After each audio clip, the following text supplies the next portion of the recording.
جیسے کہ مرزا سے رافضی ٹپک رہا ہے، روافضیت ٹپک رہی ہے، نقوی سے بھی ہو سکتا ہے، واللہ عالم کون ہے اصل میں ان کی باتوں سے ہمیں پتہ چلے گا، ان کی باتیں، ان کے عقیدے کیا. ہم کسی کے بارے میں الزام نہیں لگائیں گے، یہ ہمارے یہ اصول ہے. ہاں علمی نوعیت سے جو ہے ہم رد ضرور کریں گے.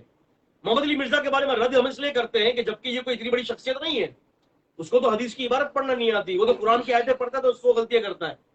ہمارے دوست فاضل دوست نے ان کا بڑا رد کیا ہے، حافظ ابو یحییٰ نونپوری حافظہ اللہ تعالیٰ نے بڑا رد کیا ہے. من شاء فلیرجع ہونا کا وقت یہ کہ ان کو تو عبارت پڑھنا بھی نہیں آتی، عبارت تو بہت دور کی بات ہے، ان کو تو قرآن کی آیت پڑھنا نہیں آتی. لیکن اصل میں ان کی رد کرنے کا مقصد صرف اتنا ہے کہ ان کے خباثت جو ہے وہ امت تک پہنچ جائے. اللہ تعالیٰ ہمارا مددگار ہے. ابھی انشاءاللہ ہماری تفسیر کی کلاس شروع ہونے والی ہے. اللہ تعالیٰ آپ سب کا جمع ہونا قبول فرمائے. انشاءاللہ ہماری اگلی کلاس اگلے ہفتے کو ٹھیک پاکستانی ٹائم کے اعتبار سے 7:30 بجے منعقد ہوگی. آپ سارے ساتھی لوگوں تک بتائیں اس کو اور اس پروگرام کو شیئر کریں. السلام علیکم ورحمۃ اللہ وبرکاتہ.